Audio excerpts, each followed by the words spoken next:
নমস্কাৰ, মই দিননাথে আহা বিদেশটো নামৰ ইউটিউব চেনেলটোলৈ সকলোকে স্বাগতম জনাইছোঁ। আৰু আজি মই পেৰিছত আছোঁহি। পেৰিছ হৈছে ইউৰোপ মহাদেশৰ গ্ৰীচ দেশৰ এখন সৰু চহৰ।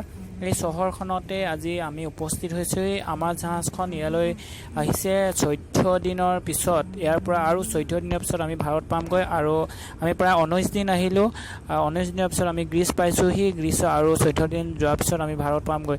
ইয়ালৈ অহাৰ উদ্দেশ্য হৈছে কি, মানে 14 দিনৰ পিছত যে আমি এতিয়া পাব লাগিছে, তথাপিও যে ইয়াত ৰৈছে, ইয়াৰ অহাৰ কাৰণ হৈছে কি, আমাৰ একেলগতে আমি অহা 45জন গ্ৰীচ দেশৰ মানুহক আজি ইয়াৰ পৰা সিহঁতৰ দেশলৈ পঠিয়াইছে। আৰু ইয়াৰ পৰা আমাৰ 100তকৈও বেছি মানুহ, আমাৰ ভাৰতৰ মানুহ একে কোম্পানীতে বেলেগ এখন জাহাজত থকা সিহঁতক ঘৰলৈ ইয়াৰ পৰা নিব। সেইকাৰণে আমি একেলগতে যাম। সেইকাৰণে সিহঁতক ইয়াৰ পৰা নিবৰ কাৰণে আমাৰ জাহাজখন ইয়াত ৰল আৰু কিছুমান খোৱা বোৱা বস্তু আমাৰ এই জাহাজত ইয়াৰ পৰা আজি উঠাইছে, বহুতো খোৱা বোৱা বস্তু।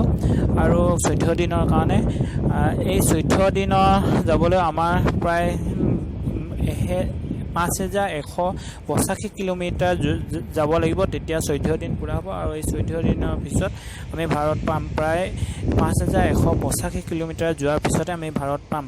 আৰু ভাৰতৰ আমাৰ সময়ৰ পাৰ্থক্য হৈছে প্ৰায় 2.5 ঘণ্টা।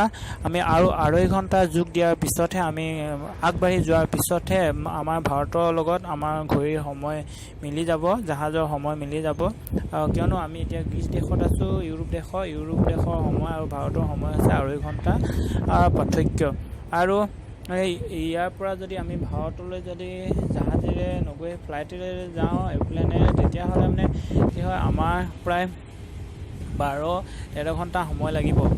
আৰু ইয়াত যদি মানুহে যদি এদিনীয়াকৈ ফুৰিবলৈ আহে, দুদিনীয়াকৈ ফুৰিবলৈ আহে, তেতিয়াহ'লেও ইয়াত বহুত দাম হয়। হোটেলবিলাকত কমেও 10,000 12,000 এদিনতে খৰচ হ'ব।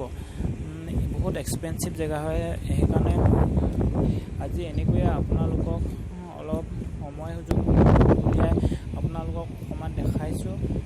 মই জাহাজৰ ওপৰৰ পৰাই, এয়া আপোনালোকে দেখি আছে গ্ৰীচ দেশৰ পেৰিছ। আৰু এই পেৰিছ হৈছে কি, প্ৰায় 39 বৰ্গ কিলোমিটাৰে আৱৰা এখন সৰু চহৰ। আৰু এই চহৰখন 5 শতিকা মানৰ পুৰণি। 5 শতিকা মানৰ পৰা আৰম্ভ হোৱা এই বহুত পুৰণি ঠাই হয়। ইয়াত বহুত ইণ্ডাষ্ট্ৰিয়েল জেগা, এইটো বহুত ব্যৱসায় বাণিজ্যৰ ঠাই হয়। এই পেৰিছ হৈছে বহুত ধুনীয়া জেগা, কিন্তু ইয়াৰ পাহাৰ পৰ্বত আপোনালোকে দেখিছে, চাৰিওফালে পাহাৰ পৰ্বত আছে। এই পাহাৰ পৰ্বতবিলাক কিন্তু ইমান